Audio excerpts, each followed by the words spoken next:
Hey English 112, Miss Brewer here for your week 5 video lecture. This week you guys are going to be taking your thesis and outline and writing your papers. So I'm going to kind of talk through that process just a little bit, talk about the rubric, talk about the student example, and how you can get some extra credit on your paper.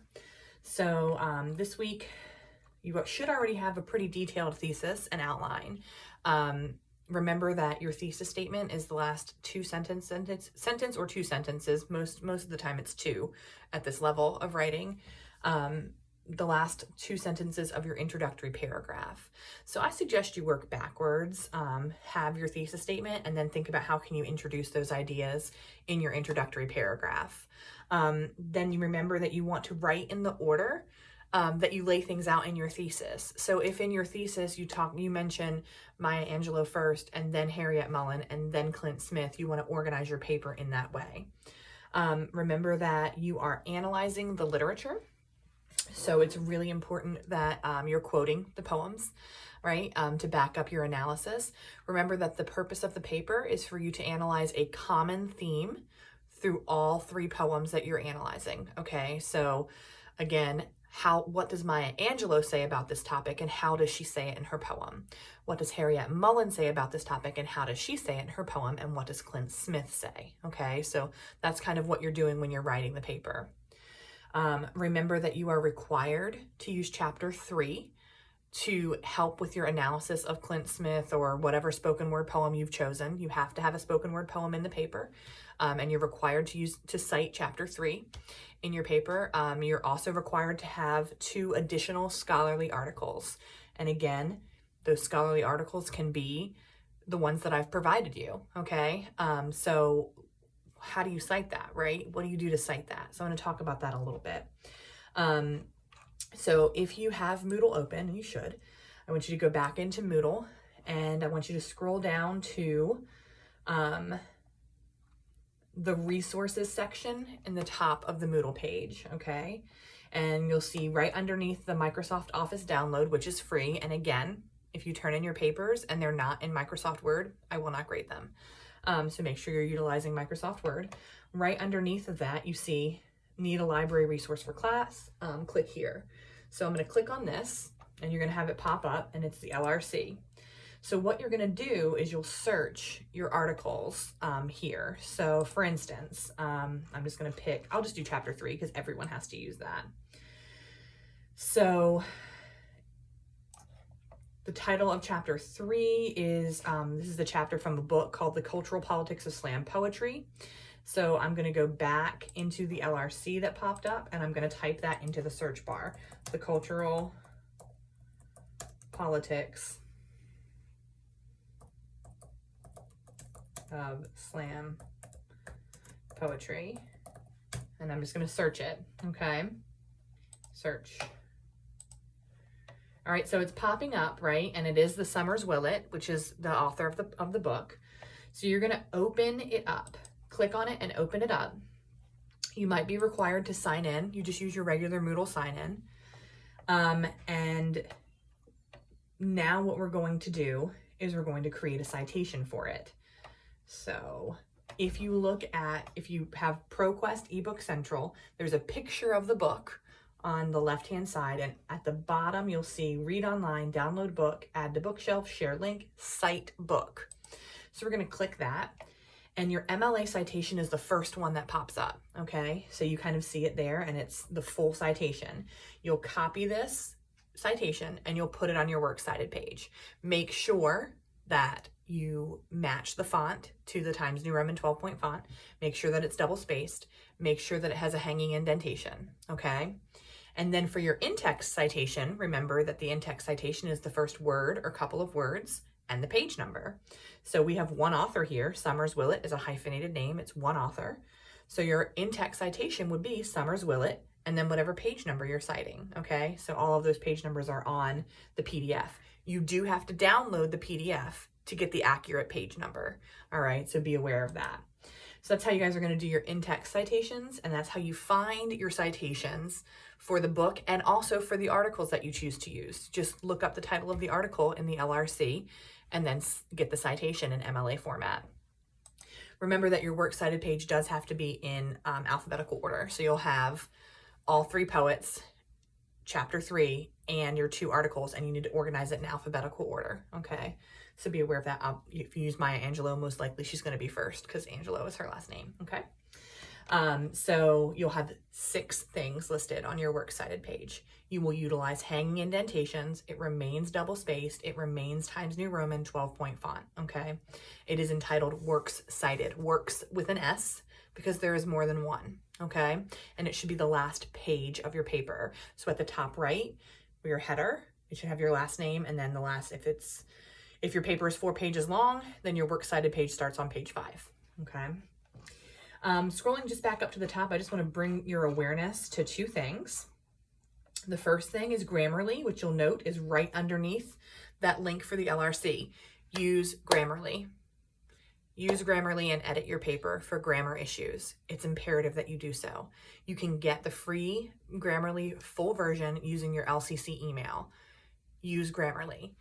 In addition to using Grammarly, you have the opportunity to earn extra credit on your paper if you submit your paper for tutoring. So there's 2 ways that you can do that. You can use LCC's tutoring, but if you do that, I have to refer you. So make sure that you, actually, I don't have to refer you for the paper drop-off. They do a paper drop-off at LCC, and you have paper drop-off through NetTutor. If you are going to utilize tutoring, you need to have your paper written by Wednesday. Just have to, so that you can submit the rough draft and then get it back within 48 hours and then be able to make your revisions, okay? So if you do utilize tutoring, I will add 5 points to the total grade of your paper, okay? You will, for that assignment, click on the extra credit assignment. If you utilize NetTutor, they will send you a PDF. You have a PDF in your locker to get to access the paper. You will upload that PDF from NetTutor. It needs to be the full thing, and it needs to have been done before the due date, okay? So like if you submitted it to NetTutor on Sunday, right, and then submitted your paper and didn't actually use the feedback, I'm not giving you extra credit, all right? So you need to make sure that you submit it in time so that you get it before it's due and that you're able to make the revisions that they suggest. If you agree with them, that's the other thing about tutoring. Remember that it's subjective. You're in my class, you know my expectations. So whatever tutoring feedback you get, take it with a grain of salt. If you agree with it, change it. If you really don't want to change it, then don't. But most of the time, particularly with MLA format, you get some really good you can get some really good feedback from tutoring. So if you do that, you have to submit the feedback to me. If it's from NetTutor, it will be a PDF.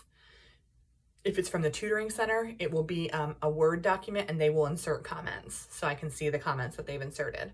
That's all I will accept for that extra credit. And again, I would suggest that you just go ahead and you can sit down and knock this paper out. If you have a good thesis and outline, you can sit down and write it in one setting. And I suggest you do that. Use Grammarly, edit it, submit to tutoring, and then make a final revision before it comes to me. If you want an A, you need to take all of those steps. And you still might not get one, but I mean, you need to put the work in to earn those types of grades for your English grades, okay? So let's just take a real quick moment, open up the student example literary analysis and follow along with me. So this was written about a book, all right? But I provide this so that you can see she's still analyzing a theme, or he. I always assume it's a girl. I must be sexist. I don't know. But the person is still analyzing a book. They have a really strong thesis statement, and then they organize their paper to prove that thesis statement. So I want you to kind of look at that. You can look at the last 2 sentences of the introductory paragraph to see the thesis. Through this move across the Atlantic Ocean, Americana tells of the dramatic culture shock this character has during her settlement in the United States. In Americana, this is the real thesis statement, okay, getting to the meat and potatoes. In Americana, Adichie portrays the world's lack of exploring, understanding, and accepting of other cultures through Efemilu's immigration. So this student identified the work, identified the author, identified the theme, and how she did it. That's what you need to be doing in your thesis statement. And then as you go through, you can see what in-text citations look like, which you should, of course, already know. You can see that this person includes quotes to back up their analysis, all right? And then as you scroll down to the bottom, you can see the properly cited works cited page. They only had 1 book and 2 articles required because they read an entire 600-page book for that class. You guys got poems. So that's provided for you. You can see what the format should look like. You can see the header, you can see the heading, you can see the title, the margins, everything's there. This paper received an A. And then if you want a detailed rubric, okay, you can click on that detailed literary analysis rubric, and this will tell you what I'm looking for. An A paper is a paper that I would put into a class for other students to look at as an exemplary paper. That's an A paper. That is exemplary, okay? And it'll tell you exactly what I'm looking for. For your B paper, you're still very good, still above average, right? Getting a B on a paper in an English 112 class is very commendable. And this will tell you how that kind of what I'm looking for there. C is satisfactory. It means you did what was required, okay? Meaning you have 6 citations, you have in-text quote citations, you have quotes, you have things like that, all right? It's satisfactory. You did what you needed to do, okay? If you're missing any of those pieces, then you're looking at marginal. You did not meet the minimum requirements, okay? So make sure that you are meeting the minimum requirements.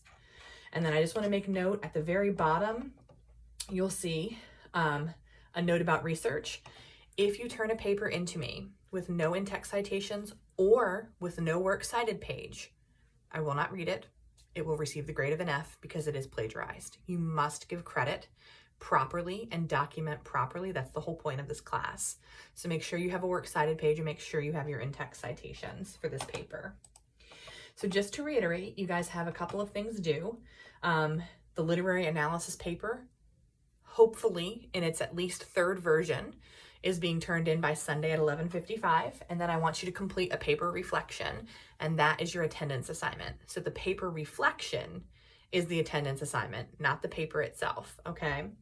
And then if you want me to add 5 points to your paper, then make sure that you submit that to tutoring, I would say by Wednesday at the latest. You might be able to get away with it on Thursday, not through LCC, but maybe NetTutor because they work over the weekend. But if you submit it to NetTutor on Saturday, I cannot guarantee you're going to get it back in time to revise it by the time the paper is due on Sunday. If you guys have questions, feel free to reach out to me via email, or we can set up a virtual meeting during my office hours next week. I'm here, Monday, Tuesday, Wednesday. I'm available for 5 hours to talk to any student that needs help. So I'm happy to do that as well. Or you can shoot me an email and I'll try to get back to you as quick as I can. I encourage you to use your thesis and outline when you sit down to write this paper. Have your thesis and outline with you. Have your articles with you that are annotated and highlighted, right? Have some quotes from the poems that you've read. Have everything in front of you. Sit down and knock it out. At this point, it's just time to write the paper. And you have a lot of resources available for you. Use Grammarly, use tutoring, use your teacher. All right, have someone else look at your paper and try to get the best possible end product that you can. And happy writing. I will check in with you guys next week.